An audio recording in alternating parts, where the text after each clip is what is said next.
제 얘기를 남한테 막 하는 편은 아니었는데 사람이란 힘든 일을 겪으면 이렇게 변하나 봐요. 저는 결혼이라는 것을 통해 아주 큰 경험을 하게 된 것 같아요. 다른 분들도 아마 크고 작게든 체감하시겠죠. 하지만 제 경우는 좀 특별하다고 생각하는데요. 제가 너무 유별난 걸까요? 모든 발단은 시댁 학가로 시작되었습니다. 이제부터 제 이야기를 해보겠습니다. 저와 남편은 연애 기간이 짧은 편이었고 둘 다 어영부영 홍기를 놓친 나이였어요. 그걸 갖고 당시 어머니는 말이 많으셨죠. 결혼들 할 거면 빨리빨리들 해서 양가 어른들도 멀쩡히 걸을 수 있는 나이에 손주들 좀 안아보게 해줘야지. 우리 정우 아버지 오늘 내일 하고 있는데 이렇게 애태웠어야 쓰겄냐?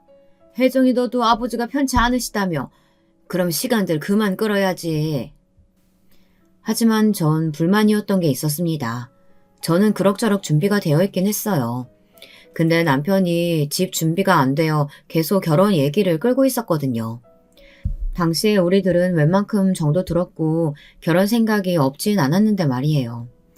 내가 지금 준비가 안 되어 있어서 아무래도 자식은 나 하나밖에 없고 아버지 병원비로 돈 들어갈 일이 많다 보니까 괜찮은 집 하나 얻기가 힘드네. 우리 둘이서만 살 게 아니라 애기 생각도 해야 되잖아. 이쯤엔 저도 결혼 생각을 약간 조급하게 했던 게 저희 아빠도 몸이 안 좋으시고 외동인 제 걱정이 많으셨어요. 저희 친정엄마가 일찍 돌아가셨거든요. 망설이던 차에 어머니가 이런 대안을 내놓으셨답니다. 그러지 말고 그럼 우리 집에서 결혼 생활을 시작하면 되잖냐.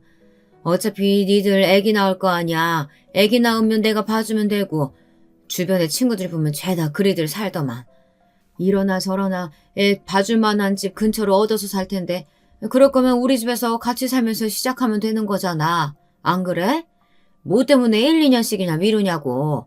그런다고 돈이 1억씩이나 모아지냐? 생각해보면 그때 저는 그런 결정을 하면 안 됐는데 나이가 30대 중후반이 되다 보니 조급했던 것 같아요. 주변에 임신이 안 되는 친구들이 적지 않았거든요.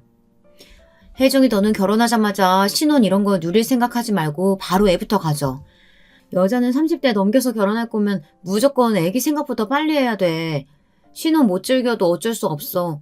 애 안 생겨서 조마조마하면서 보내는 신혼은 신혼이 아니야. 나중에 애 키워놓고 즐겨도 돼.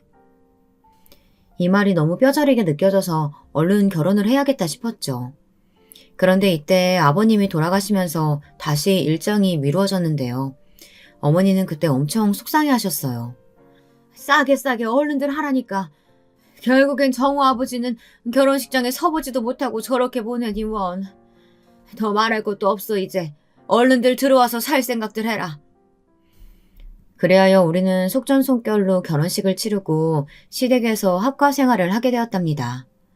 헌데 이때도 어머니는 안방은 내어주지 않고 옆에 있는 작은 방을 주셨어요. 이때 전 좀 답답했던 게 제 돈으로 차라리 대출을 엄청 안고서 집을 얻었어야 했나 싶었답니다. 여보, 이 방에서 지내기 너무 답답하지 않아?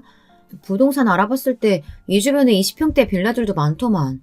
나도 1억 정도 되는 현금 있고 당신 돈 얼마 좀 합쳐서 대출 좀 많이 끼더라도 그렇게 집 얻었어도 좋았을 것 같아.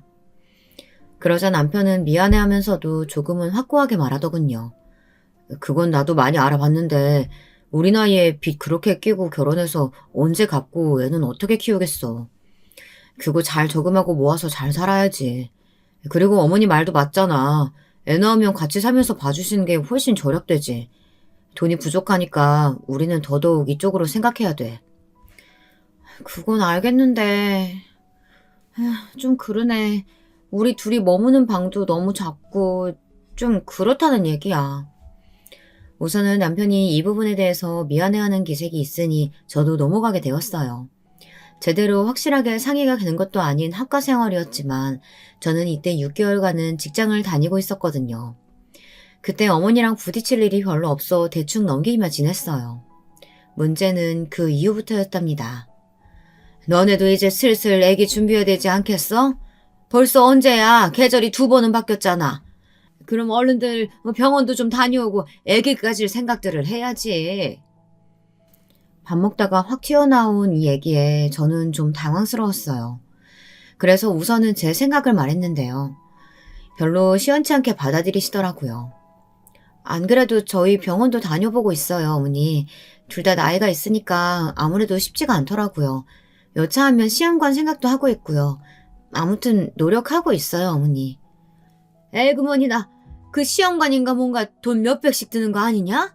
니들끼리 노력을 먼저 하고 병원을 다니던가 해야지. 그거 순전히 다 돈 뜯어먹는 거야. 돈 아끼겠다고 같이 살면서 그런 데다가 돈 다 쏟아부으면 그게 뭐냐? 어머니는 이렇게 제가 한두 마디 하면 곱하기 10배로 쏟아내는 분이라 말문이 자꾸 턱턱 막히더라고요. 저도 내심 걱정이 되어 산부인과를 방문했는데 확실히 임신이 쉬운 단계는 아니었어요. 남편도 권유해서 같이 검사를 받았는데 우리 둘은 꽤 갈 길이 먼 케이스더라고요. 이때 많이 속상했어요. 이건 둘이 같이 노력해야 되는 문제인데 당신도 알다시피 어머니도 엄청 애기 원하시잖아. 그니까 말씀 잘 들어봐. 시험관 얘기는 어머니가 이해하셔야 돼. 그렇게까지 돈이 드는 것도 아니고. 그건 알았어. 내가 잘 말해줄 테니까 당신은 너무 걱정하지 마. 하지만 어떻게 뭐라고 말했는지는 모르겠으나 어머니는 여전히 모르는 사람인 것처럼 행동하시더라고요. 저는 아기 준비를 하는 몇 년간 몸도 힘들었지만 어머니의 구박으로 인해 정말 사람답지 못한 생활을 했어요. 한번 들어보실래요? 기억나는 일은 허다하지만 그중 첫 번째를 말해보겠습니다.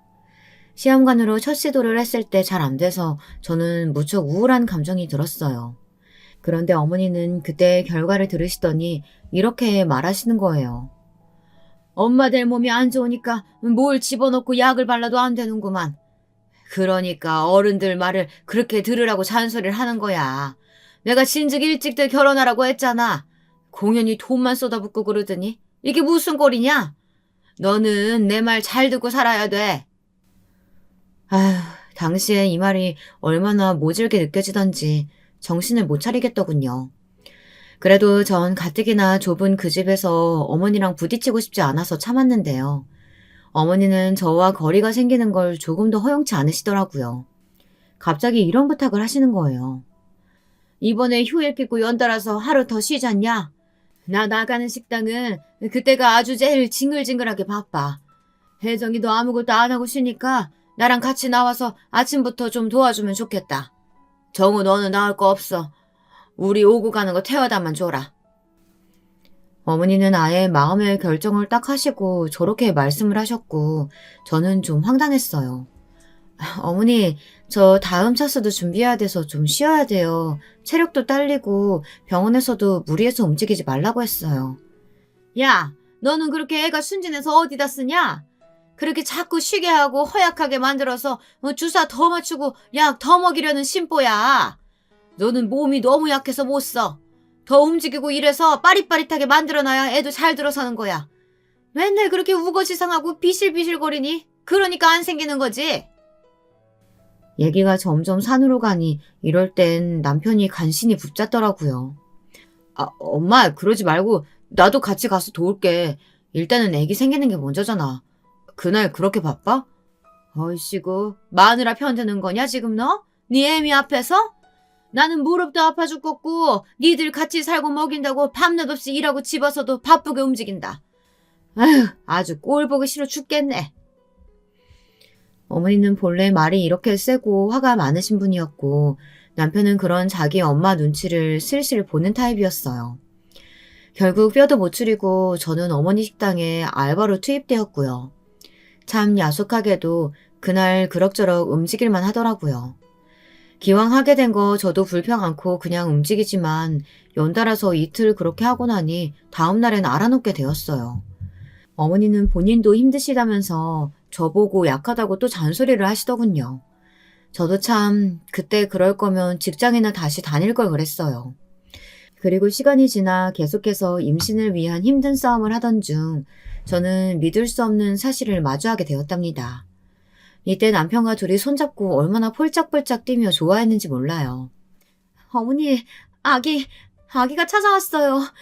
드디어 이렇게 아기가, 너무 잘 됐어요, 어머니. 어머니는 이때 크게 놀라시면서 잘 됐다고 하시더군요. 뭐 대단한 호들갑을 떨며 좋아하시는 건 아니었어요. 하지만 제 기분이 너무 좋으니 어쩔 줄 모르겠더라고요. 너무 어렵게 얻은 아기라서 한창 조심스럽게 움직이기도 했고, 이때는 어머니나 남편 다 대충 협조해주는 분위기였어요. 뭐 필요한 거 있으면 말해. 내가 사다 줄게. 당신은 누워만 있어. 아무것도 안 해도 돼. 이렇게 남편이 다 맞춰주는 날들을 얼마간 경험하며 새삼 새로운 생명의 소중함도 느끼고 임산부로서 기분도 아주 소중히 누렸는데요. 불행히도 그 시간은 제게 오래 머물지 못했어요. 여보, 우리 애기가 갔대. 자리 잡은 줄 알았는데 어떡해? 저는 이 말을 전하며 정말 가슴이 찢어지는 걸 느꼈어요. 얼마 오래 머물지 못했지만 제게 새 생명이 찾아왔음은 분명히 느끼고 있었는데 말이에요. 입덧이 있다가 갑자기 스르륵 없어지는 김이어서 불안했는데 그 예감은 현실이 되고 만 거예요. 그렇게 아기를 떠나보내고 우리 집은 한동안 조용했고 며칠간은 그 화제를 꺼내지 않았어요. 남편도 본인이 힘들었는지 어머니에게 입단속을 한 것 같더군요.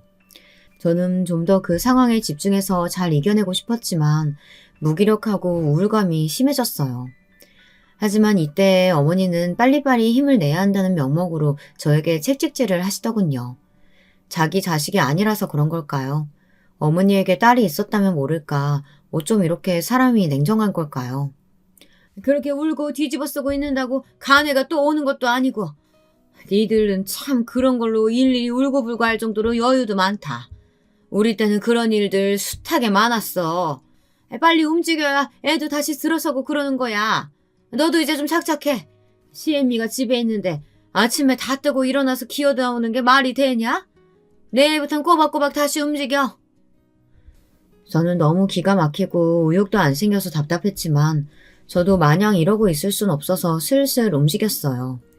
하지만 이때 제 의사와 다르게 잠은 쏟아져 내리는데 정말 정신을 못 차리겠더라고요. 어머니, 저 아직 몸이 안 좋아서 마늘이랑 양파 이것만 다듬고 들어가서 눈 좀 붙일게요. 잘 쉬어야 된다고 병원에서 말씀하셔서요. 그놈의 쉰다는 말 좀 제발 좀 그만해라. 네가 암만 힘들어봤자 나이 먹은 나랑 똑같냐? 병원.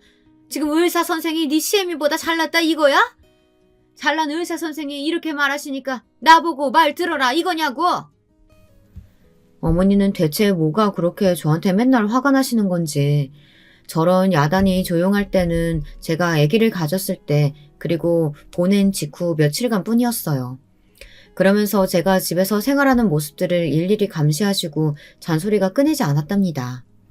생각해보면 저도 참 용케 버텼어요.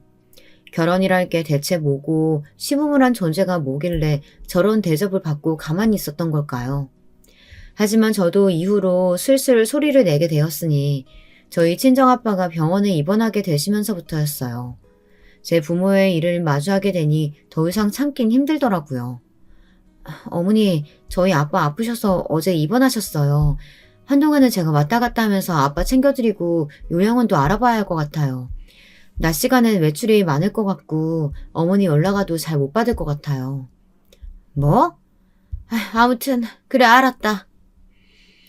어머니는 차마 거기다 대고 더 딴지를 걸진 못하셨어요.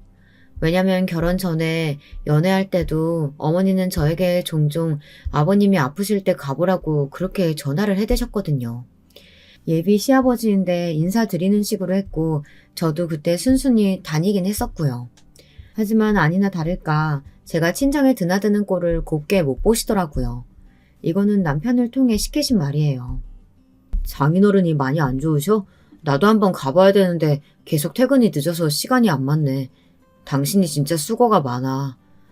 그리고 어머니가 한번 이번에 여행 좀 가고 싶다고 하시더라고. 셋이서 가면 좋겠는데 일정 많이 바빠? 여행? 무슨 여행인지 모르겠지만 나는 당장 그렇게 낼 시간이 없어. 지금 아빠 돌볼 만한 사람이 나밖에 없는데 가끔 고모나 작은아빠, 큰아빠랑 연락하시며 같이 신경을 쓰고 있지만 직계가족은 나뿐이잖아. 이런 식의 여행은 무리야. 어머니도 우리 아빠 아픈 거 아시는데 여행 얘기를 꺼내시는 거야? 남편은 여기서 좀 움찔하더니 그런 건 아니라고 하더군요. 하지만 얼마 안 가서 어머니가 직접 저한테 말씀하시는 바람에 다 들통이 났어요. 남들은 그렇게 자식 며느리들 데리고 여행을 간다는데 뭐 얼마 멀지도 않은 저기 강원도 좀 어디든 놀러 가면 좋겠구만. 내가 정우 아버지 보내고 여지껏 어디 한 군데도 가지를 못했어. 너 시간 좀 빼보면 안 되냐? 저는 이때 확 기분이 상해서 어렵다고 말했고 어머니는 이때 엄청 기분 나쁜 표정을 지으시더군요. 저희 아빠 지금 아프셔서 힘들어요, 어머니. 알고 계신다고 생각했는데 좀 서운하네요, 어머니. 며칠 전에도 갑자기 발작 일으켜서 저 정말 심장 떨어지는 줄 알았어요. 이런 때에 제가 아빠 두고 어떻게 편한 기분으로 놀러 갈 수가 있겠어요. 말을 이렇게 하면서 저도 어지간하면 안 말할 것까지 한 것 같아 약간 마음이 걸렸어요. 어머니는 보통 기분이 나쁜 게 아니었는지 인상만 확 쓰고 대답을 안 하시더군요. 그런데 이후로 저에게 정말 쓸데없는 걸로 트집을 잡으시더군요. 저도 당시에 실수를 한 게 있긴 했는데 이걸로 남편과 어머니 둘이서 저를 그렇게 몰아세울 줄은 몰랐어요. 여보, 혹시 빨래들 다 바닥에 널브러뜨리고 그냥 나갔어? 창문도 다 열어놓고? 엄마가 집에 와서 집에 도둑 든 줄 알았다고 엄청 난리야. 놀라서 엉엉 우셨다잖아. 혹시 당신은 모르는 일이야? 저는 이때 깜짝 놀란 게 이게 제가 한 일이 맞기는 하거든요. 엄청 당황해서 막 수습을 했어요.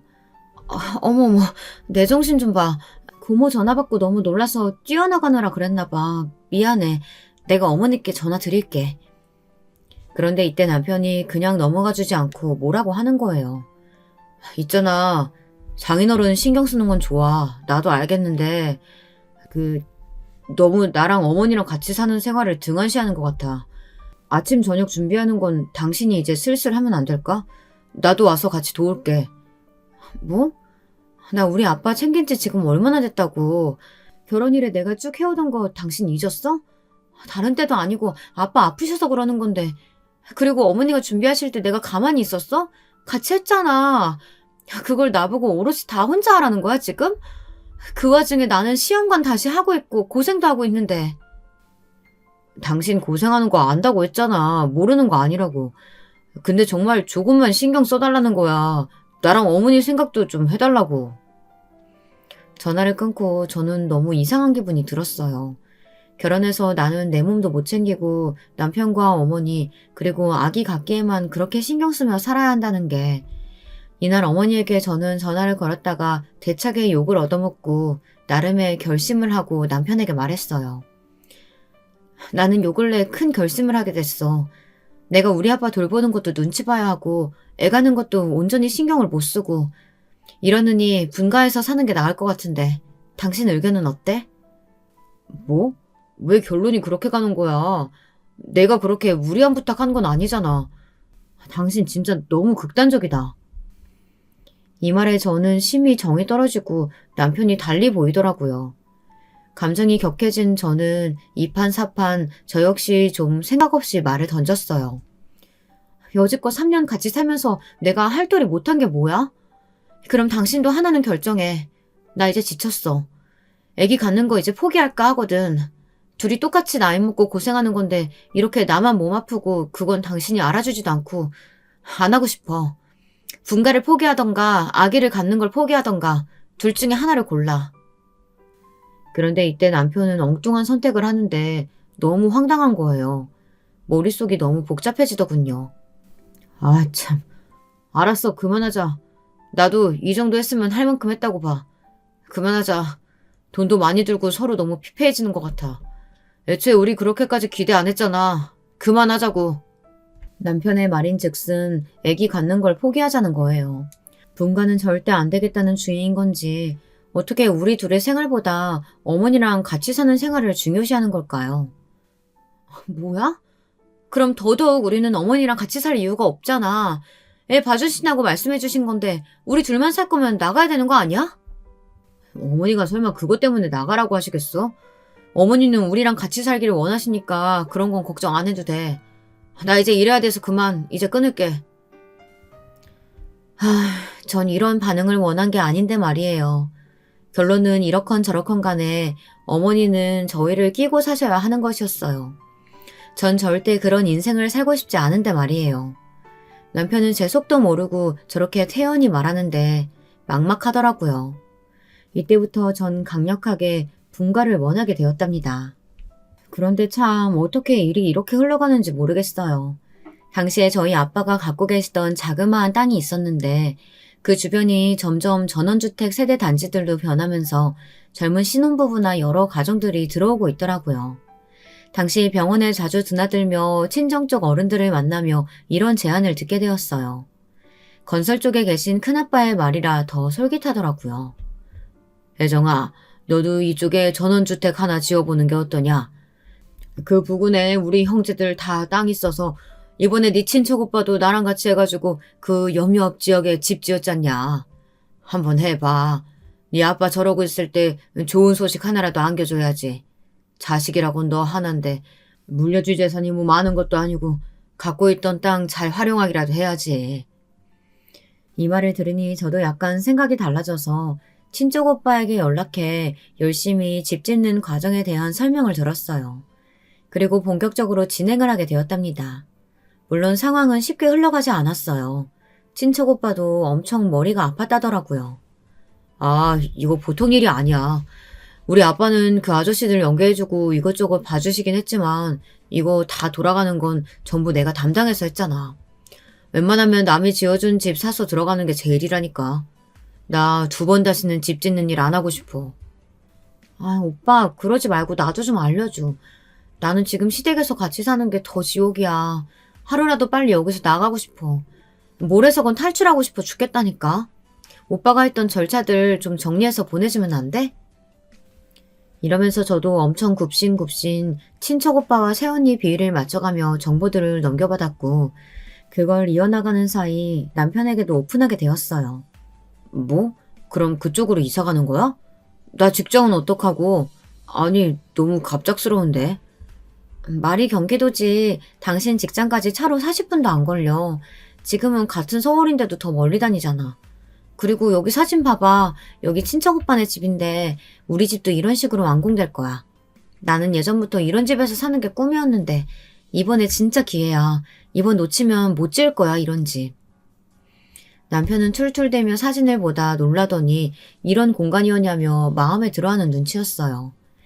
일단 남편이야 오케이 했지만 그 다음 관문은 어머니였어요. 솔직히 이 부분은 남편이 해결해 주길 바래서 맡겼는데 고스란히 저한테로 화살이 날아오더라고요. 이리 와서 앉아봐라. 뭐? 분가를 한다고? 이야 하다 네가 이렇게까지 내 뒤통수를 치는구나. 결혼도 니들 멋대로 해. 애도 별 파라 그래도 소식이 없어. 이제는 나간다고? 우리 아들 데리고? 너 진짜 무슨 정신으로 사는 거냐 맨날? 그래서 그거 쫓아다닌다고 이렇게 집을 비우는 거야? 어머니, 저한테 말씀 좀 그렇게 날카롭게 하지 마세요. 정우 씨가 얘기했지만 저희 이제 아이 갖는 건 그만 포기하기로 했어요. 어머니 말씀처럼 돈 그렇게 들이고 둘이서 노력했는데 안 되는 걸 어떡해요. 어머니도 애기 봐준다고 학가 요구하셨던 거고 집 얻을 형편도 안 되는 것도 있었잖아요. 저희 집 지어서 거기서 살 거고 애도 안 가질 거니까 그 부분은 이해해 주셨으면 좋겠어요. 하지만 어머니는 역시 만만치 않은 분이었어요. 그 이후부터 저한테 말을 탁 끊으시더니 아예 제대로 삐지신 티를 내시더군요.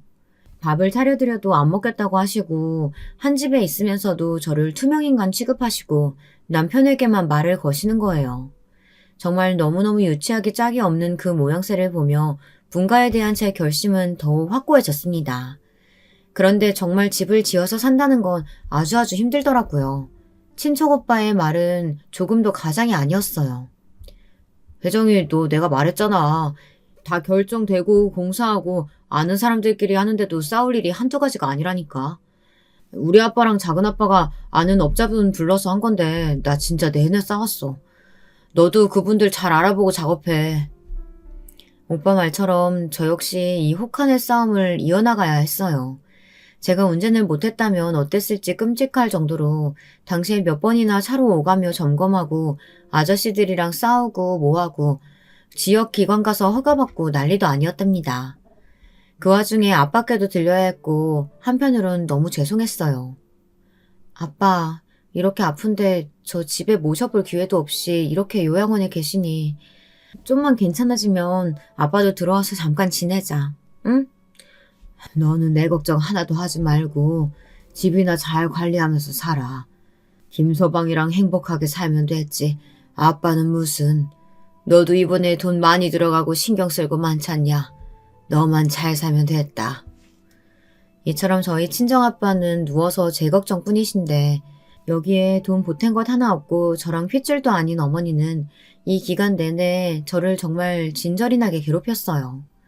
여기에 쓰기도 창피한 내용들인데 막 그런 거 있잖아요. 제 밥만 빼놓고 차린다던가 빨래도 빼놓고 한다던가 별의별 시위를 다 하시더라고요. 나 진짜 못 참겠어. 제일 나쁜 건 당신 같아. 왜 어머니가 대놓고 나 차별하시고 괴롭히는 거 알면서 그냥 지켜만 보고 있어? 내가 그런 눈칫밥 먹고 살려고 결혼한 거야? 당신이랑 어머니랑 도란도란 같이 살아줄 여자가 필요했어? 당신도 우리 새로 지은 집 가서 살고 싶다며. 그럼 어머니 이해시키는 건 당신 목 아니야? 나도 아는데 엄마가 너무 서운하다고 저번에도 펑펑 우시는데 어떡해. 너도 네 집에서 외동딸이지만 나도 외동아들이야. 엄마는 아버지 보내고 혼자 된 지 얼마 안 돼서 혼자 사시는 거 무섭다잖아. 와, 여기서 본심이 나오네. 결국 어머니는 본인 때문에 우리를 붙잡고 싶으신 거잖아. 어머니만 나이 드시고 시간 가는 거야? 나도 나이 먹고 당신도 나이 먹어. 나이 40 넘어 아이도 없이 부부끼리 사는 것도 평탄치 않은데 어머니랑 그렇게 평생을 살라고? 우리 아빠는 심지어 아픈데 저렇게 혼자 계셔. 뭐 자꾸 당신 생각만 해? 저와 남편의 싸움은 계속 말꼬리를 잡고 물어져 끊이질 않았고 어머니와의 사이는 점점 더 최악으로 치달을 뿐이었어요. 그러던 사이 한편으론 집 짓는 건 그럭저럭 진행이 되었고 많은 험난한 과정을 건너고 건너 드디어 완성이 되었답니다. 당시 어른들은 진짜 잘 지었다고 감탄하셨고 친척 오빠도 건너와서 보고 놀랬어요. 와, 이건 진짜 대박이다. 우리 집보다 훨씬 예쁘고 멋진데? 평수도 그렇고 정말 제대로 지었네. 우리 집 지었을 때도 다들 난리였는데 너네 집은 더 대단하다. 이런데 네 남편이랑 와서 산다고? 네 남편은 너한테 절해야지. 집 없어서 합가해서 살고 있었으면 마누라한테 100번 절은 해도 부족하다 이건. 그런 건 알까 몰라 그 사람은. 집 준공 떨어지고 이제 다 결정되니까 우리 시어머니도 나 그렇게 괴롭히다가 이제 아무 말도 안 하시더라고. 진짜 나갈 거라고 체감을 하셨나 봐. 근데 오빠가 여기서 의미심장한 말을 하는 거예요. 그렇게 아들 귀한 분이 그냥 나가라고 하는 거야? 쫓아오는 거 아니야 혹시? 저는 그 말에 너무 소름이 확 돋아서 말도 안 된다며 고개를 마구 저었어요. 와, 꿈에 나올까봐 무섭다. 그런 소리 하지 마. 그리고 우리 어머니 자존심 장난 아닌 분이야. 쫓아와서 물을 뿌리지언정 같이 들어와서 산다는 소린 죽어도 못해. 아무튼 이리에서 우리는 저희 친정 식구들부터 불러 집을 간단히 보여드렸어요. 웬만한 옵션들은 다 구비되어 있는 새 집이라 시댁에서 갖고 나올 짐은 많지 않겠더라고요. 다들 집이 너무 좋다며 많이들 탐내셨어요. 고모도 제안을 하나 하셨는데 이것도 약간 솔깃했답니다. 그러지 말고 이 집은 그냥 팔아도 꽤 돈 받을 것 같은데? 이쪽으로 꼭 들어와서 살아야 될 이유가 있어? 이런 집은 애 안 키우는 부부들한테 인기 많을 것 같아.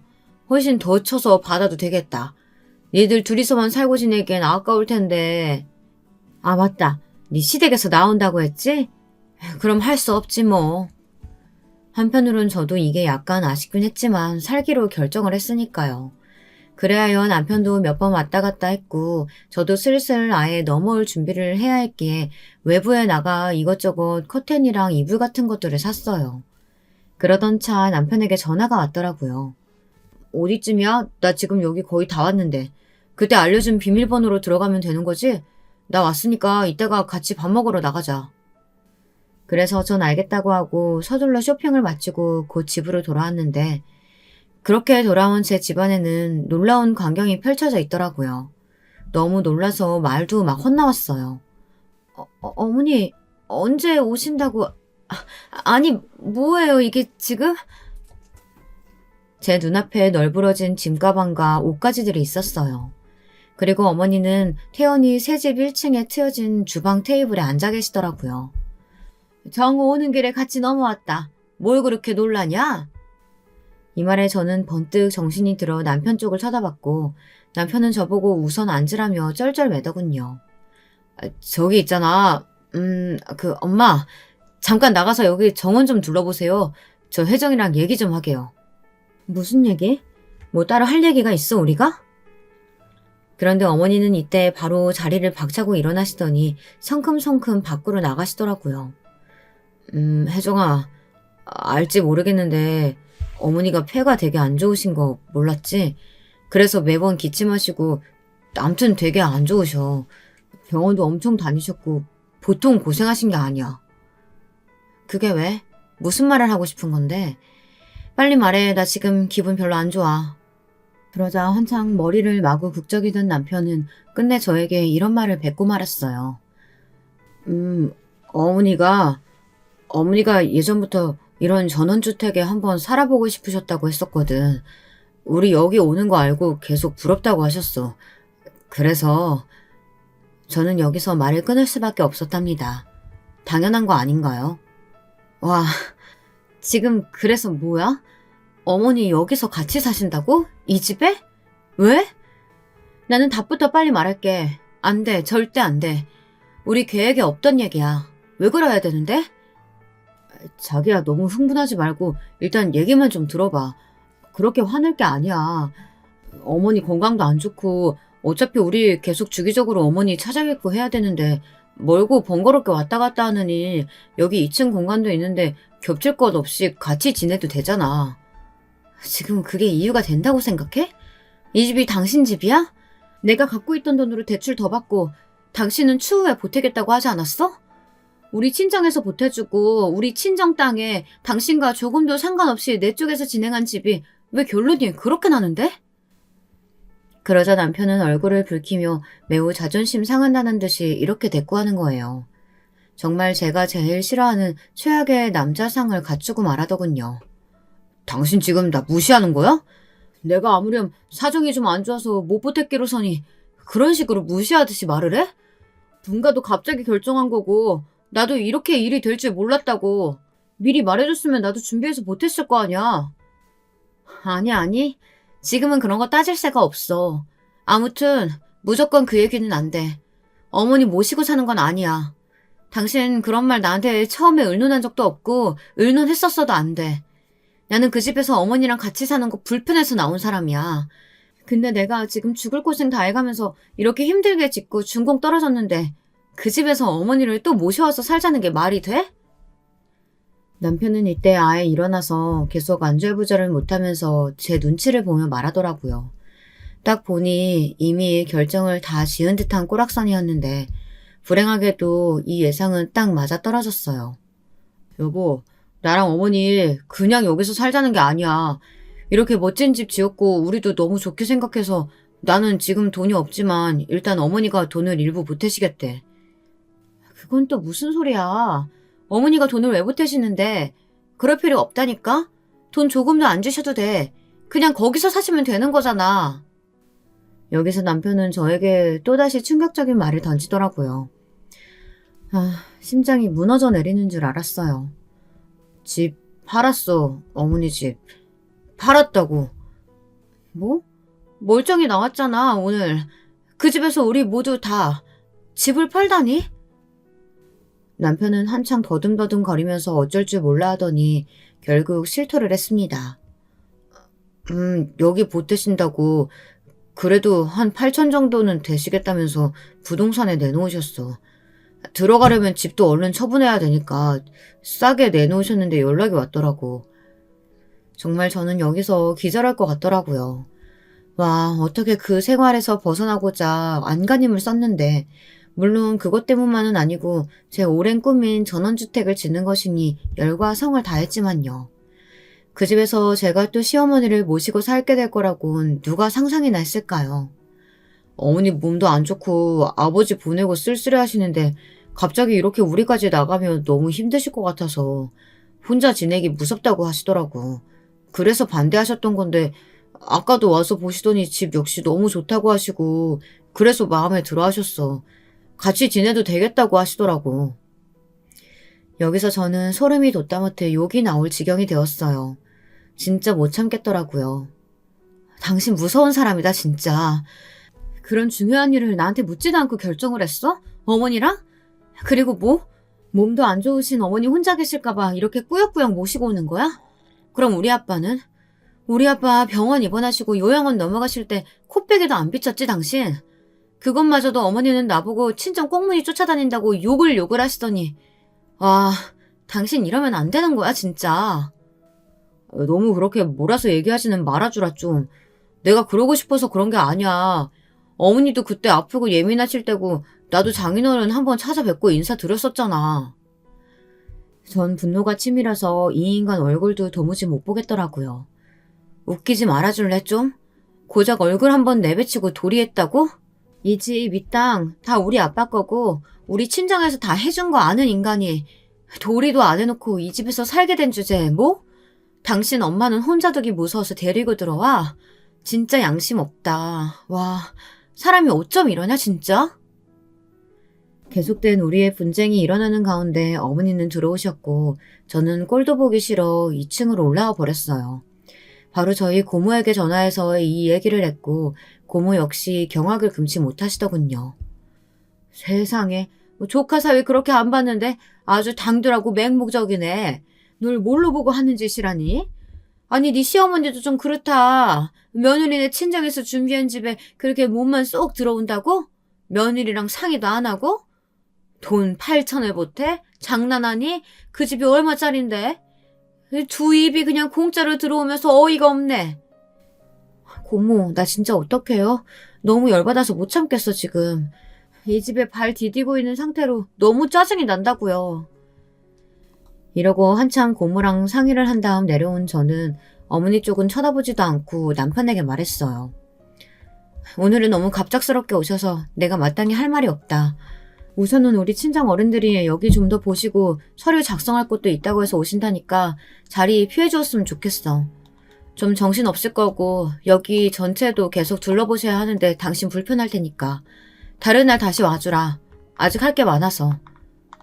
이렇게 말하고 저는 올라가 버렸고 캐리어를 1차적으로 끌고 온 남편과 어머니는 잠시 후 문 밖으로 나가는 게 보이더라고요. 그러는 사이 저는 머리를 싸매고 많은 고민을 했어요. 여기서 시간을 보내던 중 고모와 친정 어른들과 많은 통화를 했고 그 사이 남편에게 또 연락이 왔답니다.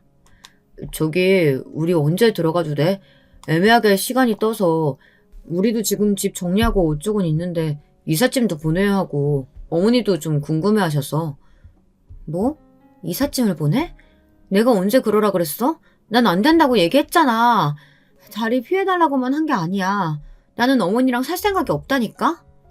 아 참, 나는 당신이 다 이해한 줄 알았는데 자꾸 이렇게 답답하게 할 거야? 집을 팔았다니까? 맨몸으로 들어가시는 거 아니고 8천이나 보태주신다잖아, 어머니가. 전 이때 전화를 확 끊어버리고 얼마간 고민했던 얘기를 곧장 전화해서 말했어요. 이삿짐이고 뭐고 알아서 하고 나는 책임 없어. 우리 이혼하자. 나는 당신이랑 이혼할 거야. 어머니랑 평생 그렇게 같이 살면 돼, 당신은. 뭐? 와, 당신 지금 그게 할 말이야? 미친 거 아니야? 어떻게 맨정신에 그런 말을 해? 이혼하라고? 지금 나랑 어머니랑 어떤 상태인지 알아? 그걸 왜 내 탓을 해? 내가 언제 집 팔고 뭐 하라고 했어? 나 빼고 어머니랑 당신이 정한 일이잖아. 그래서 어머니가 한창 내가 나간다고 할 때 더 뭐라 안 하고 조용하셨나 보네. 뒤에서 이렇게 당신이랑 작당하고 말이야. 그렇게 자꾸 나눠서 할 말이야? 가족이잖아. 가족이 돼서 같이 터전을 옮기는 건데 그렇게 야박하게 말할 거야? 전 이때부터 남편이 너무너무 진절이 나고 이혼을 결정한 것에 대한 확신을 얻게 되었어요. 당신 장난이 지나치다. 농담 좀 그만할래? 가족이라고?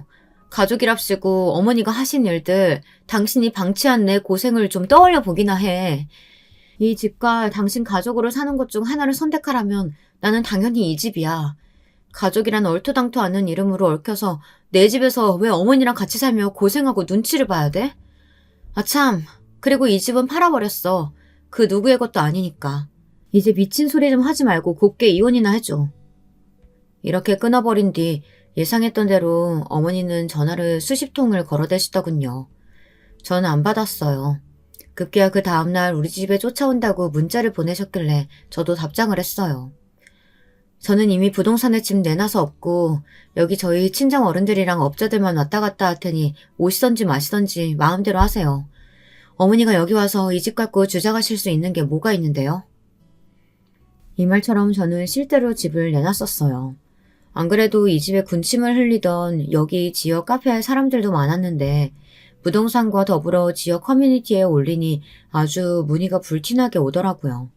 정말 순식간에 몇 팀들이 와서 왔다 갔다 하며 집을 받고 제가 예상한 이상으로 훨씬 빠르게 집은 팔렸네요. 모든 것이 옵션으로 구비된 이 집에 제가 어차피 당장 사다 둔 물건도 얼마 없다 보니 정리하는 것도 그리 늦되지 않더라고요. 시댁에 있었던 제 짐이야 진즉 정리할 거 하고 치웠기 때문에 그 집에 제 물건은 없었고요.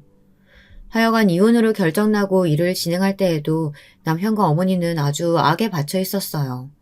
초반에는 저한테 아주 빌고 오열을 하고 통곡을 했는데요. 집이 팔렸다는 걸 확인하고 나니 이것들이 완전 눈이 돌았더라고요. 나 이렇게 그냥은 이혼 못해줘.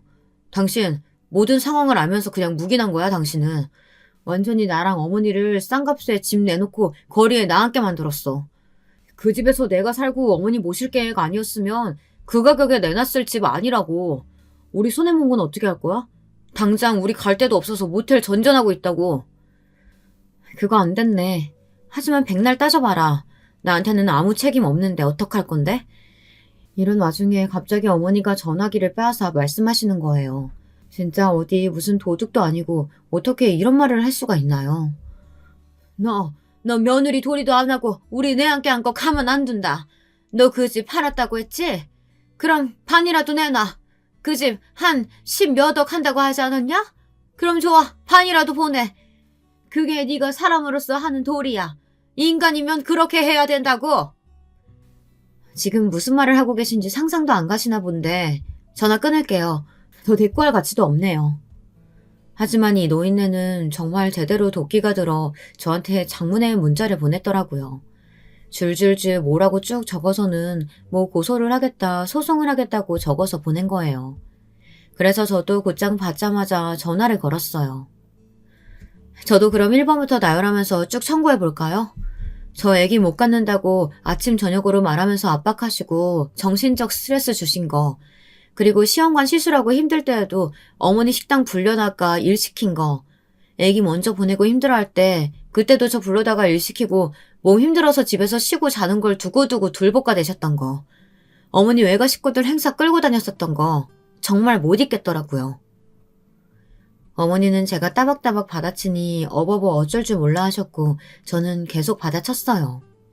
솔직히 말해서 며느리 쥐어짜고 구워 삶아서 애 못 가는 환경 만드신 건 어머니 아니에요? 저 그때 너무 고생하고 스트레스 받았던 거 잊지도 못해요. 그래서 참다 힘들어서 제 집 갖고 나오려고 했는데 뭐요? 제 집에 어머니랑 정우 씨가 기여한 게 뭐가 있는데 본인들 재산인 것 마냥 반을 달라고요? 미치신 거 아니에요? 이때 옆에서 남편이 스피커폰으로 같이 듣고 있었던 건지 전화기를 뺏어다가 저한테 마구 화를 내더라고요. 저는 눈 깜빡 안 하고 받아쳤어요. 얼씨구, 지금 떠들어서 뭐라는 거야? 그 집 내 집이지 당신 집이야? 상의도 없이 멋대로 신혼 때부터 합가하더니 집 지어서 분가하고 둘이 살재도 복에 겨운지 모르고 어머니를 끌고 들어왔지. 그렇게 멋대로 들어와 앉겠다고 싼값에 집 팔고 갈 데도 없고 손해본 걸 왜 내 탓을 해? 지능 모자란 당신 머리 탓을 해야지. 내가 안 된다고 할 거는 상상도 안 해봤어? 나를 얼마나 바보같이 본 거야? 이렇게 연달아 쏟아내도 정신을 못 차리는 저 모자들에겐, 돈 갖고 윽박지르는 인간들에게는 돈으로 같이 싸대야 답이 없겠더라고요. 저는 마지막 쐐기를 박았어요. 나 이거 하나부터 열까지 다 따져서 나도 내용 증명 같은 거 하나 보내봐. 어머니의 만행이며 당신이 방치하고 이번에 이렇게 일 벌려서 들어오고 어머니 지금 나한테 집 한 돈 반 내놓으라고 한 것까지 녹음 따서 똑같이 나도 윽박질러 보냐고. 그럼 돈 분할은 어림도 없는 데다가 당신이랑 어머니가 나한테 피해 보상해야 될 수도 있어. 내놓을 돈이나 있고? 그러자 남편은 콧바람을 연신 싸대며 승질만 내더니 멍청하게 웅얼거리다가 전화를 끊어버렸어요. 정말 희한할 정도로 그 뒤부터는 이혼 절차 외에 쓸데없는 연락은 없었고요. 그렇게 무던히 이혼을 했네요. 정말 얼마나 거지 같은 상황이 되었길래 제 돈 어떻게든 더 타가려고 혈안이 되었던 걸까요? 아무튼 제 집은 나이띠가 좀 있으신 부부가 들어오셔서 아주 감격하시며 좋은 가격대에 사셨고요. 저는 그 돈으로 잠깐 고문에서 지내다가 다시 서울 쪽으로 새 집을 얻었어요. 아빠 요양원과 교통편으로도 가까운 곳이라 오가기 편하고요. 저의 작업실 겸 집이 되어줄 넉넉한 아파트에서 혼자 살아가고 있답니다. 40대에 혼자가 되어 살아가게 될 줄 30대에는 몰랐지만 저는 전혀 후회하지 않아요. 제 결정에 확신을 갖고 싶어 정리하는 마음으로 쭉 써보았고요. 전혀 새로운 기분을 갖고 열심히 살아보려고 합니다. 여기까지 제 이야기 들어주셔서 감사합니다. 모두 건강하세요. 여러분, 두 번째 사연 시작하기 전에 좋아요, 구독 꼭 눌러주실 거죠? 그럼 두 번째 사연 바로 시작합니다. 안녕하세요. 사연 채널 애청자입니다. 사연 채널을 듣다 보면 어느 날엔 울고 어느 날엔 웃기도 합니다. 다른 사람들의 삶을 듣고 있노라면 어느 부분에서 제 삶과 맞닿아 있다는 생각이 드는데 그래서 그런가 봅니다. 저만 힘들게 살아왔다 생각했는데 타인의 이야기를 들으며 위로받고 제 아픔을 공감받을 수 있어 좋습니다. 오늘은 제 이야기를 해볼까 하는데 창피하긴 하지만 누군가에게 한 번은 글로 꼭 전해주고 싶었던 이야기입니다.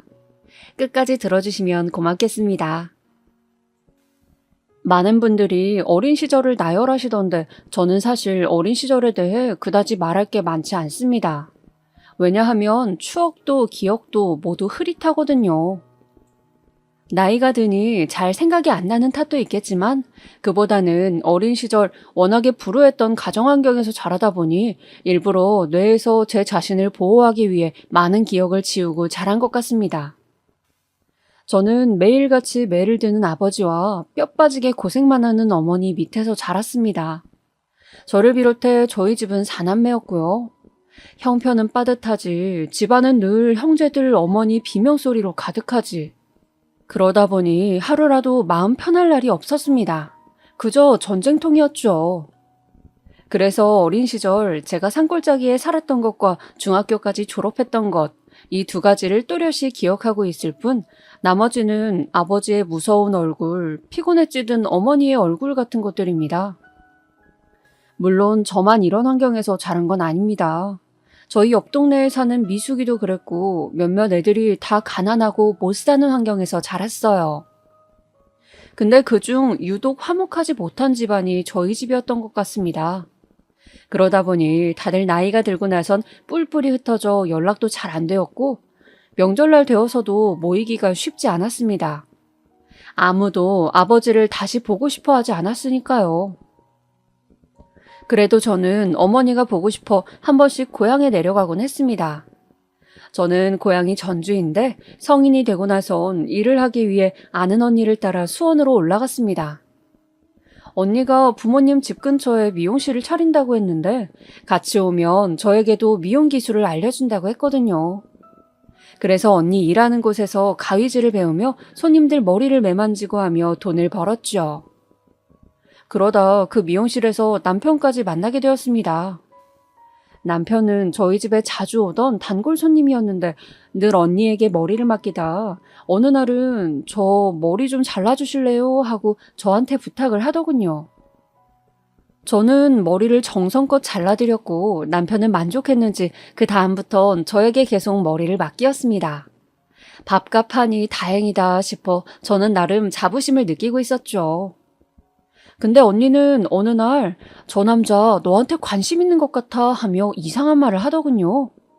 머리만 자르고 칼같이 가는 저 사람이 왜 저에게 관심이 있겠냐며 아니라 둘러댔지만 그 당시에 절 생각해보면 눈치라곤 하나도 없는 풋내기였습니다. 남편은 그런 식으로 은근슬쩍 저에게 마음을 표현한 거였지만 몇 번이나 같이 식사를 하자고 할 때까지도 몰랐습니다. 그저 나를 편하게 생각하나 보다 그 정도로 생각했죠. 머리 만져주다 보면 이런 얘기 저런 얘기 편하게 하니까요. 그런데 남편이 어느 날은 시무룩한 얼굴로 묻더라고요. 제가 싫으세요? 네? 아니, 그냥 밥만 먹고 아무 말씀이 없으셔서요. 저는 그냥 밥 먹자 해서 온 건데. 그럼 제가 싫으신 거군요. 남편은 몇 번을 밥을 먹어도 제가 이야기를 들어주기만 할 뿐 별말이 없자 그렇게 묻더군요. 그때서야 저는 이 사람이 나한테 관심이 있었구나 하고 깨달았습니다. 그리곤 황급히 죄송하다고 하며 딱히 연애할 생각이 없다 거절했죠. 왜냐하면 당시 저는 돈을 벌고 다시 고향으로 돌아갈 생각이었고 거기에 제 미용실을 차릴 생각이었거든요. 남편은 사법고시를 준비하는 고시생이었고요. 서로 갈 길이 다르니 어차피 이루어질 수 없는 인연이라면 여기서 정리하는 게 맞다고 생각해 그렇게 말했습니다. 우린 안 맞는 것 같네요. 서로 다른 인연 찾아봅시다. 근데 남편은 제 계획을 알고도 끝끝내 저를 쫓아다녔습니다. 오히려 마음을 표현한 이후론 더 적극적이었어요. 어느 날 제 생각이 났다며 손님들 다 있는 앞에서 꽃다발을 바치기도 하고 주말엔 집 앞에서 하염없이 저를 기다리기도 했습니다. 근데 그런 남편의 정성과 노력이 몇 년 이어지니 저도 어느 순간엔 눈이 맞아버렸죠. 10번 찍어 안 넘어가는 나무 없다 속담 아시죠? 제가 아마 그 넘어간 나무였던 것 같습니다. 아무튼 남편과 그렇게 연인이 되고 결혼으로 이어지기까진 오래 걸리지 않았습니다. 서로 마음이 맞기도 했고 시어머니가 결혼을 재촉하시기도 했어요. 사실 여기서 잠깐 이야기를 하자면 저희 시어머니는 처음에 남편이 절 따라다니시는 걸 무척이나 싫어하셨습니다. 장학금 받고 법대까지 간 아들이 한낱 미용사를 따라다닌다며 집안의 수치라고까지 말씀하셨다 합니다. 거기다 어느 날은 저를 찾아왔더라고요. 이보세요. 당신이 우리 아들 따라다닌다는 그 아가씨 맞죠? 박영심인가 뭔가. 네, 맞는데 누구세요? 나 재명이 엄마입니다. 네, 안녕하세요. 정말 진짜 내가 이렇게까지 해야 하는지 모르겠네. 시어머니는 그 자리에서 저를 매섭게 노려보며 내 아들이 지금 공부를 못하고 있어요. 시험이 코앞인데.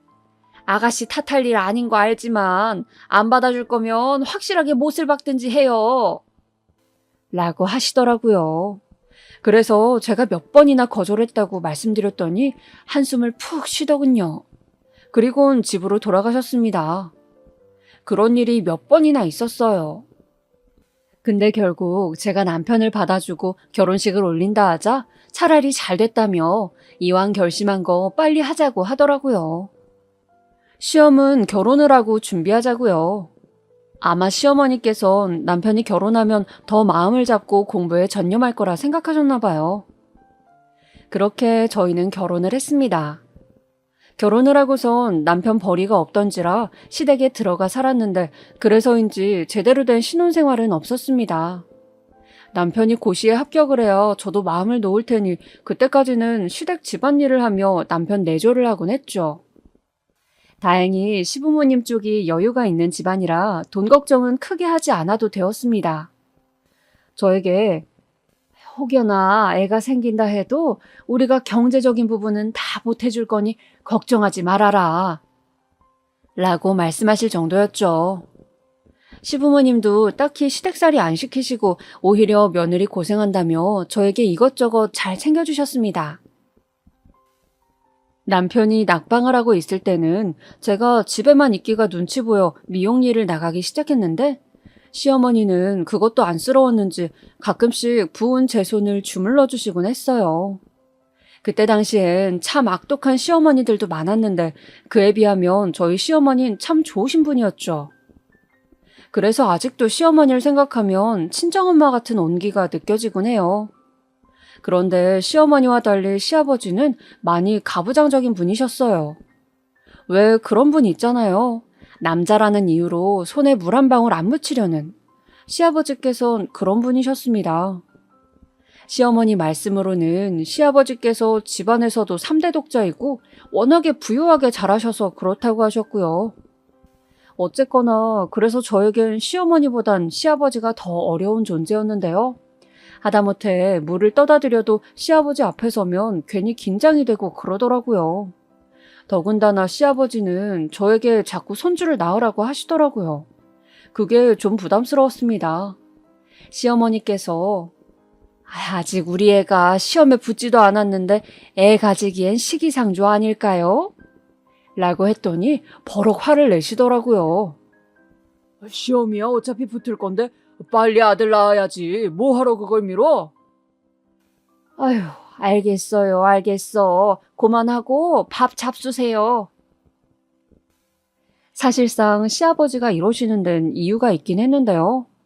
남편의 위로는 형이 한 명 있어요. 남편의 형은 남편과는 달리 어렸을 적부터 무척 망나니 생활을 했다고 해요. 그냥 가볍게 일탈을 한 정도가 아니고 사고로 누군가를 크게 다치게 해 엄청난 합의금을 물어주거나 하는 일들이 많았대요.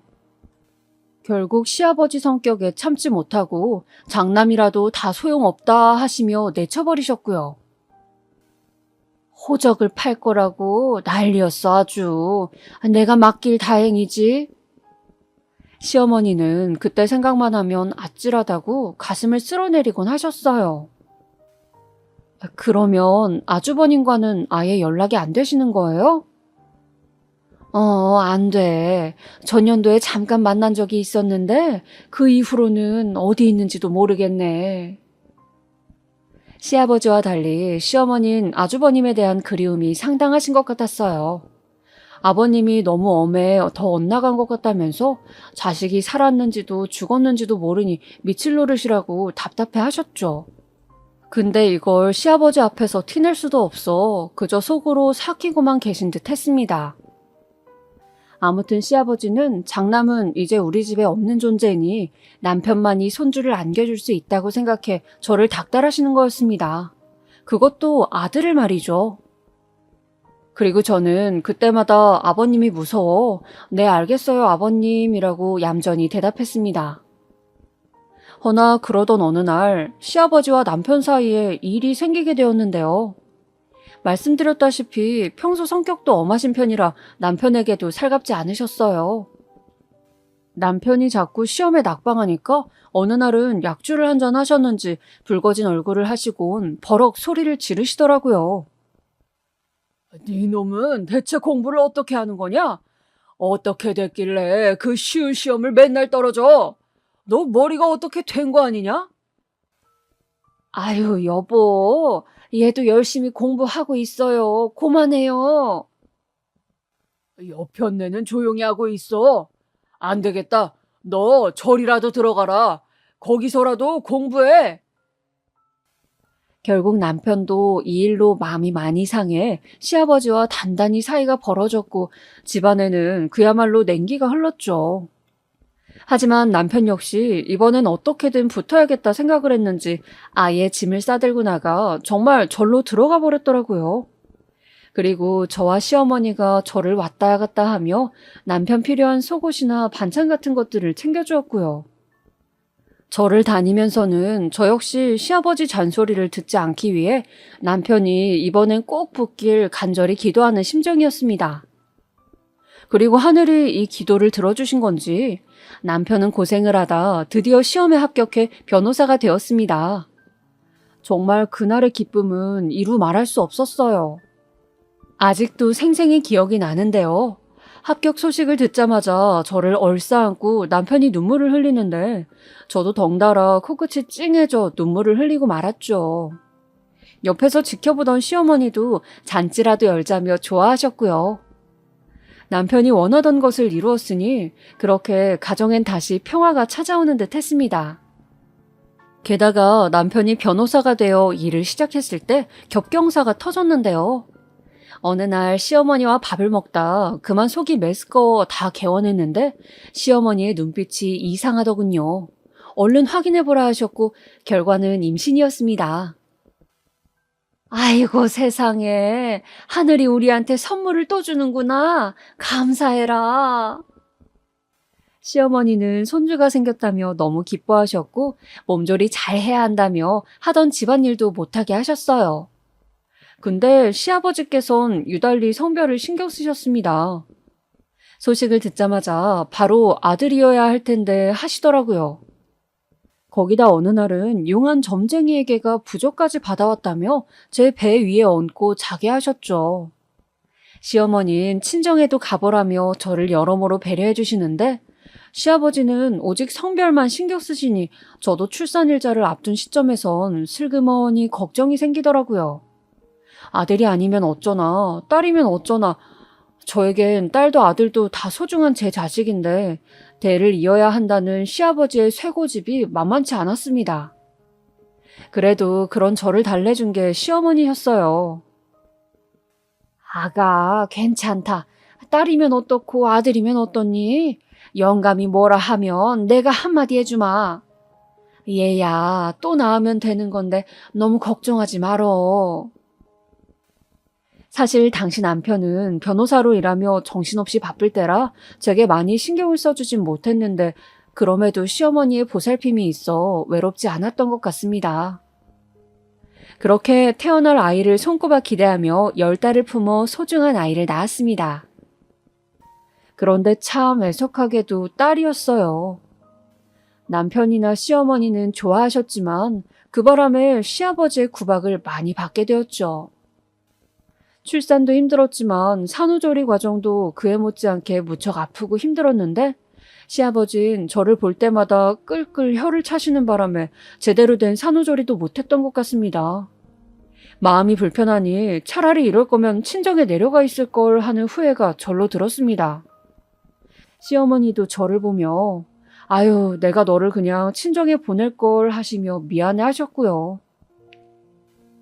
하지만 그것도 잠시 곧 육아로 정신없이 바빠져 시아버지는 신경도 쓰지 못하게 되었습니다. 잠이 부족해 매일 집안일을 하다가도 졸기일쑤였고 시어머니가 도와주시긴 했지만 갑자기 빨래를 개다가도 혼자 기절하듯 자기도 했죠. 그러다 점차 육아에 적응이 되고 아이가 1살쯤 되자 저도 숨 돌릴 시간이 났습니다. 그런데 그러던 어느 날 시아버지가 저를 안방으로 부르시더라고요. 아버님, 무슨 일로 부르셨어요? 너 얼른 둘째 준비해라. 네? 더울 많은 것도 안 좋다. 둘째는 사내여야 하는데 계집애한테 기눌려 살면 안 되지. 손녀를 계집애라고 지칭하실 때부터 저는 풀이 확 죽었습니다. 시아버지께선 딱히 손녀에 대한 정은 별로 없으셨습니다. 보면 가끔 귀여워해 주시긴 하셨지만 그것도 잠시 아들 이야기를 입에 담으시곤 했거든요. 결국 남편도 저도 그 성화에 지쳐 둘째 계획을 갖게 되었습니다. 그리고 제가 임신이 잘 되는 몸인지 빠르게 둘째도 갖게 되었어요. 하지만 그 무렵 생긴 끔찍한 일은 모든 걸 다 앗아가 버리고 말았습니다. 뱃속에 있던 아이까지 송두리째 말입니다. 딸아이를 돌보고 있던 평화로운 나날 한가운데서 한 통의 전화를 받았습니다. 김영심 씨 되시죠? 지금 유명재 씨가 교통사고가 나 위중한 상태로 병원에 있으니 빨리 와주셔야겠습니다. 옆에서 제 안색이 시퍼렇게 질리자 시어머니께서 무슨 일이냐 묻는데 순간 그 목소리가 굉장히 멀게 느껴지더라고요. 저와 시부모님은 전화를 받자마자 그 길로 곧장 병원에 달려가긴 했습니다만 남편을 살릴 수는 없었습니다. 마지막 인사를 할 수 있는 시간만이 허락되었고 저는 그저 허망한 말만 하다 떠나보내고 말았습니다. 장례식장의 분위기는 처참하기 그지없었습니다. 시어머니는 마치 영혼이 빠져나간 얼굴로 앉아 계셨고 저는 우는 딸아이를 달래지도 못한 채 남편의 영정사진만 바라보고 있었습니다. 그때 남편의 영정사진 속 얼굴이 참 밝고 환했던 게 기억이 납니다.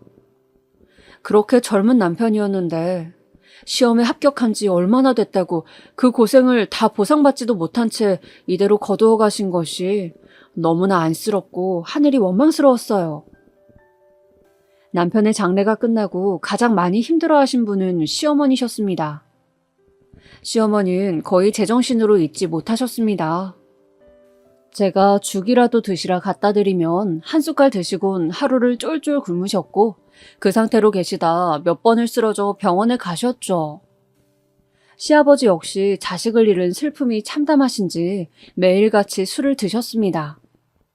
제 슬픔도 컸지만 저로선 시부모님을 봉양해야겠다는 의무가 남아있었으니 슬퍼할 여력도 없이 시부모님을 보살펴야 했습니다.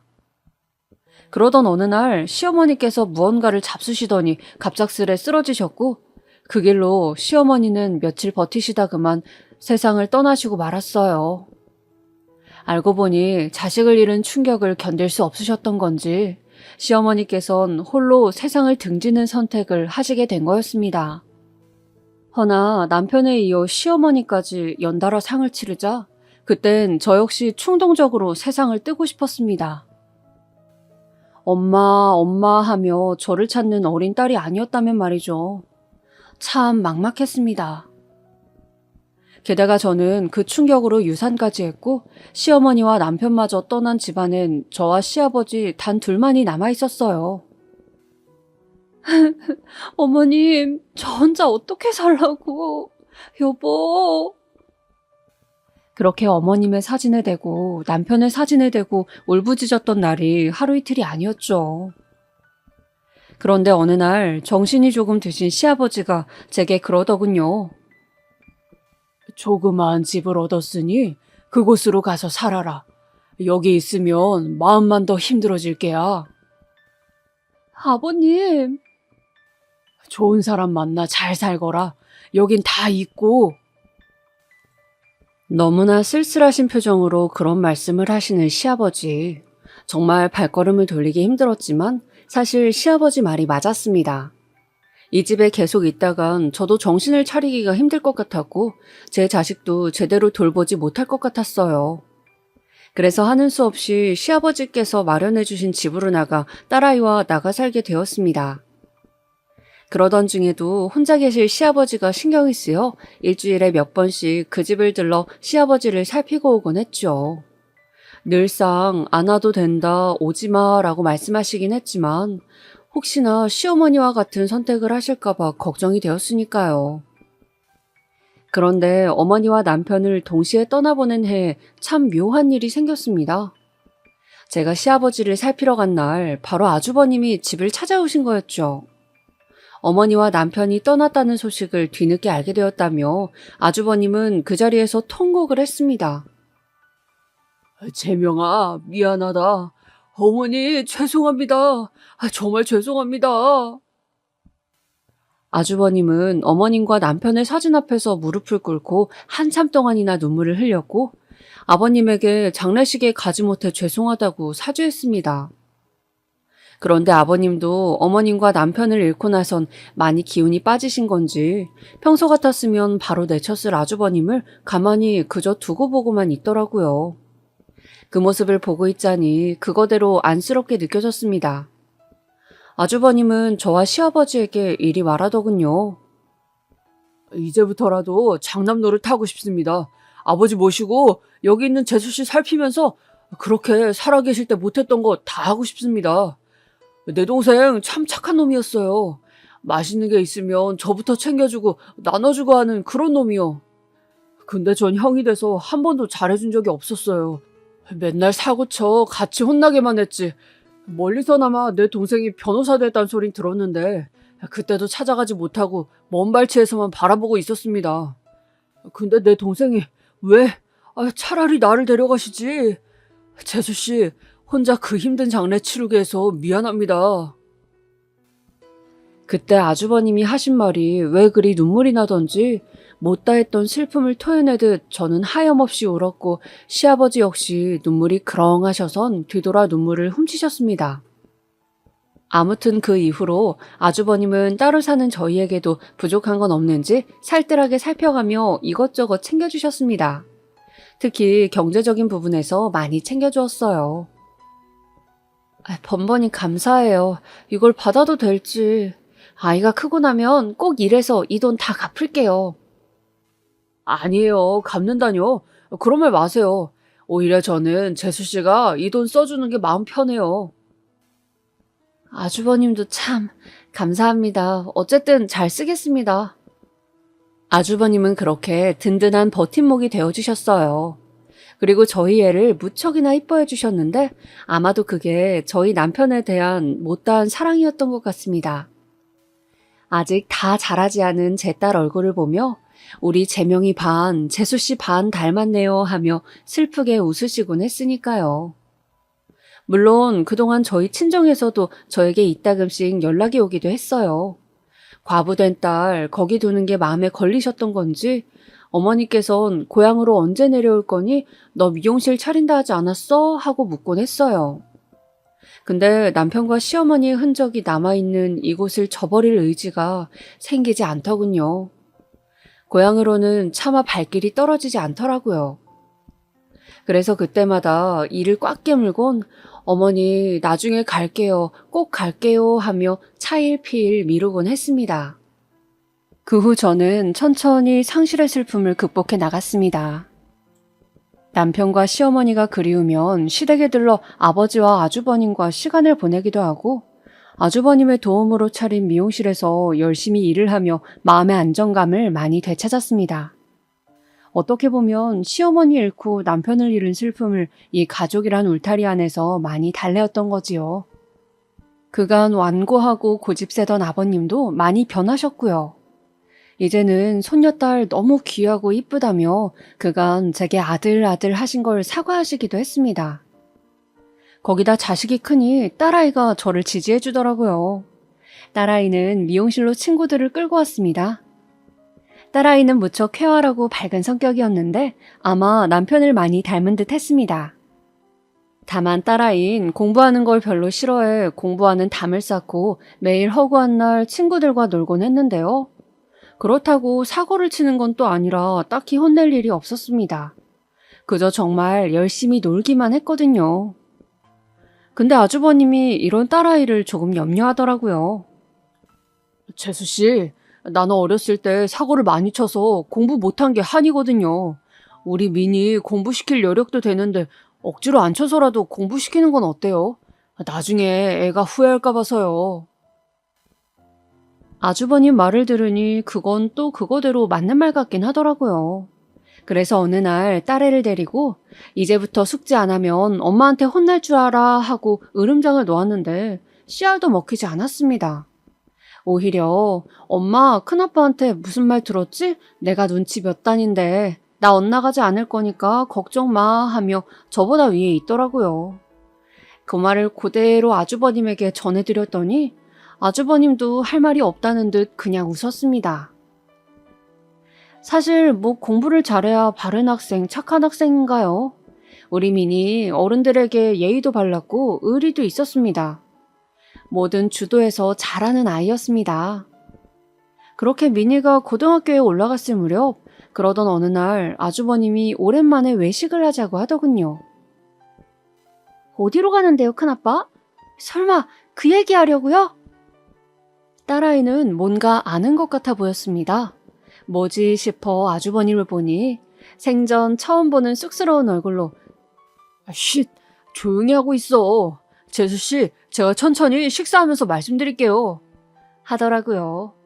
그리고 그날 아주버님은 저희에게 만나고 있는 여자가 있다며 결혼하고 싶은 상대인이 집으로 데리고 오겠다고 하더라고요. 사실상 아주버님 지금까지 혼자 지내는 거 저도 마음 많이 쓰였습니다. 몇 번 만나는 사람이야 있는 것 같아 여쭤보았는데 그때마다 결혼 상대로는 모르겠어요 하길래 내심 아쉬웠죠. 근데 이제야 좋은 상대를 만났다 하시니 진심으로 기뻤습니다. 지금까지 아주버님이 주신 도움 없었으면 우리 민이 제대로 못 키웠을 거예요. 덕분에요. 이제는 아주버님이 행복해지셨으면 좋겠네요. 그리고 저는 형님 되실 분을 기대하며 첫 만남 자리에서 20첩 반상을 준비했습니다. 오바라 할 수도 있겠지만 아주버님과 결혼하실 분이니 정성을 보여드리고 싶었죠. 처음 본 형님의 인상은 차분했고 어딘지 날카로운 느낌도 드는 분이었습니다. 박사학위를 따신 분이라 들었는데 그래서인지 말투에서나 행동에서 많이 배운 사람인 것 같다는 느낌이 폴폴 풍겼어요. 근데 그런 것보다요, 중간중간 아주버님이 형님을 무척 사랑하신다는 게 느껴져 보는 내내 흐뭇하더라고요. 시아버님도 이제야 장남이 장가간다며 흡족해 하셨고 얼른 날짜를 잡으라고 성하셨어요. 그렇게 두 사람 나이가 적지 않은 만큼 빠르게 식이 치러졌고 형님은 시댁에서 살게 되었습니다. 하지만 이때부터 제가 골치 아플 일이 생기더라고요. 아주버님과 형님 살고 계신 시댁이 저희 집과 멀지 않은 곳에 있어 형님과 이런저런 일로 마주칠 일이 많았는데요. 사실상 형님이 저를 부르시는 일이 많았어요. 김장이라던가 시아버지 생신날 같은 때 전날 무슨 음식을 해야 하는지 모르겠다면서요. 근데 그중엔 들어주기 어려운 것도 있었습니다. 예를 들어 시아버지의 밥을 차려야 하는데 자기가 급한 일이 있어 나가봐야 하니 대신 와 해주면 안 되겠냐 하는 부탁 같은 거였죠. 물론 제가 시간이 되면 도와드리겠지만 저도 미용실 손님 많을 땐 직원에게만 맡겨두고 갈 수가 없었습니다. 그래서 몇 번 거절을 했죠. 그랬더니 어느 날은 저를 따로 불러 그러더군요. 저기 말이야, 내가 어쨌든 동서보다는 윗사람이잖아. 근데 그렇게 딱 잘라 거절하는 거 예의에서 벗어났다고 생각하지 않아? 아, 형님, 저도 사정이 있었어요. 말씀드렸다시피. 사정은 나도 충분히 들었으니 더 반복하지 않아도 돼, 동서. 나도 나이 들어 이 집에 왔고 동서가 먼저 있던 사람이라는 건 충분히 아는데 그래도 형님 대접은 해줬으면 해. 최소한의 대접 말이야. 아니면 혹시 동서가 나보다 나이 많으니까 뭐 그런 걸로 텃세라도 부리고 싶은 거야? 네? 아니, 그게 무슨 말이에요? 형님 대접은 또 뭐고? 솔직히 어떤 대접을 바라시는 건지 알 수가 없었죠. 사정이 생겨 일 좀 몇 번 못 도와줬다고 그런 식으로 말하는 걸 보니 그렇게 안 봤는데 사람이 좀 못됐다는 생각이 들더군요. 그래서 그때부턴 저도 웬만하면 상대하지 않으려 했습니다. 몇 번 비위 맞춰주고 끝내려 했죠. 근데 이 형님이란 작자 제가 생각했던 것 이상으로 사람이 차갑고 무섭더라고요. 어느 날 생각하면 너무 기막힌 일이 있었어요. 딸아이가 20살이 되었을 즈음의 일인데요. 저랑 딸아이가 시댁에 놀러가 다 같이 저녁을 먹고 도란도란 이야기를 나누고 있었는데 딸아이가 자기 핸드폰이 없어졌다며 불 꺼진 방 안으로 들어가더라고요. 근데 그 방엔 형님이 자고 있었어요. 딸아이는 형님이 잘까봐 일부러 조심조심하며 물건들을 뒤졌는데 그걸 오해하고는 갑자기 소리를 지르기 시작하는 겁니다. 너 정말 내 귀걸이 안 가져갔니? 사실대로 말해. 그럼 용서해 줄 테니까. 제가 뭘 가져가요? 제 몸이라도 뒤져보세요. 그런 거 없으니까.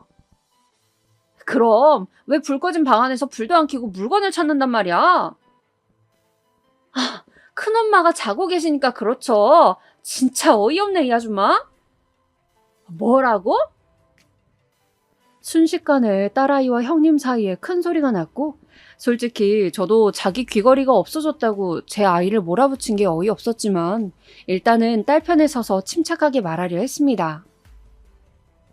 우리 미니 아직 잘 몰라 그러시겠지만 그런 애 아니에요. 미니가 왜 그러겠어요, 형님. 그래, 당신 그만해. 지금 너무 과해. 아주버님까지 나서서 말리니 그제 형님은 씩씩거리는 걸 멈추고 나갔지만 기분이 너무 불쾌하더군요. 거기다 딸아이는 완전히 상처를 받은 상태였죠. 집에 갈 때까지도 말도 않더니 들어가자마자 방문을 소리나게 쿵 닫더라고요. 딸아이 성격에 얼마나 자존심이 상하고 상처받았을지 충분히 이해가 되었죠. 그래서 나중에 제가 딸을 대신해 말을 하게 되었습니다. 형님, 앞으로는 무턱대고 제 딸 의심하는 일 없었으면 좋겠어요. 아무리 형님 물건이 중하다지만 그렇다고 제 딸을 그리 도둑으로 모시면 형님 마음도 불편하지 않으시겠어요? 같은 가족이잖아요. 아, 동서, 지금 나 가르치려 드는 거야? 형님은 도무지 말이 안 통하는 작자였어요. 거의 벽에 대고 말하는 거와 같았습니다. 그런데 이것뿐만이 아니었어요. 미니가 대학을 가지 않고 집 앞 근처 편의점에서 아르바이트를 하고 있다 하자 그걸 가지고는 대놓고 비꼬더라고요. 요새 솔직히 말해서 대학 안 가는 애가 어디 있어?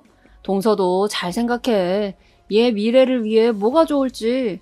부모가 방관하면 애 인생 망가지는 거 한순간이야.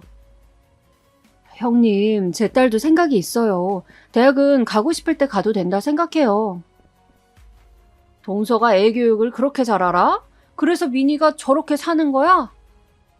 저렇게 산다뇨? 우리 미니가 어때서요? 아니, 왜 소리를 지르고 그래? 동서, 지금 이게 나한테 무슨 태도야?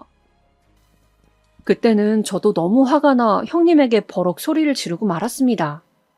허나 이 말을 딸이 뒤에서 듣고 있었을지는 몰랐어요.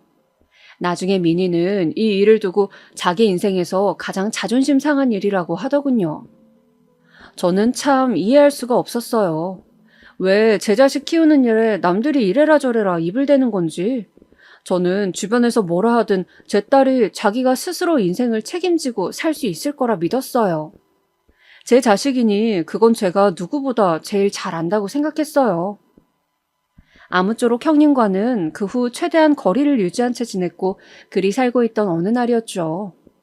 어느 날 제 딸 미니가 대학 다니는 친구한테 법전 하나를 받아보게 되었나 봐요. 근데 그걸 보더니 관심이 생겼는지 대뜸 저에게 그러더군요. 엄마, 나 로스쿨 준비해보고 싶은데 어떻게 생각해? 로스쿨을?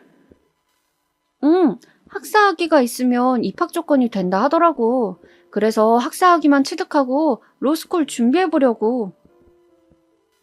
추진력 강한 딸답게 학사학위를 취득하더니 로스쿨 입학시험 준비를 하기 시작했어요. 딸은 같은 로스쿨을 준비하는 친구들과 함께 스터디 같은 모임도 하면서 열심히 했어요. 아침 10시부터 시작해서 엉덩이 떼지 않고 새벽 4시까지 공부를 했으니 옆에서 보는 저로서도 딸에게 이런 열정이 있었나 싶어 신기하긴 했습니다.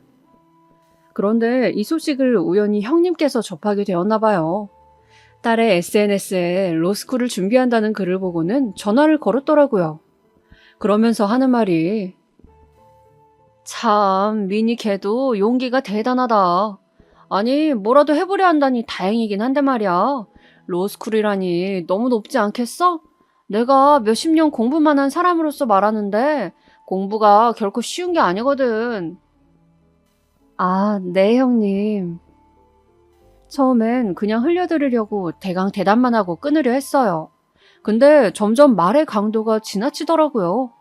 자기가 박사학위 딸 때까지 얼마나 힘들었는지 엉덩이 붙이고 앉아 공부하는 게 아무나 할 수 있는 일이 아니라는 둥 결국 하고 싶은 말은 우리 딸이 오르지도 못할 나무를 보고 있단 말인 듯 했어요. 머리가 바로 지끈거려왔죠. 저 형님, 일단은 제가 하던 일이 있으니 끊을게요. 다음에 연락해요. 하고 전화를 끊으려 했지만 급기야 이 양반은 해선 안 될 말까지 하고야 말더라고요. 유전자라는 게 있잖아. 돌아가신 서방님도 변호사 시험 수십 번 낙방했다며. 나야 걱정이 돼서 그러지. 미니가 괜히 그런 거 도전하다 몇 년간 개고생할까 봐. 차라리 미니는 얼굴도 이쁘장하니 취직이나 하는 게 낫지. 아, 형님. 정말 너무하시네요. 취집이요? 제 딸한테 지금 시집이나 가라 이 소리예요?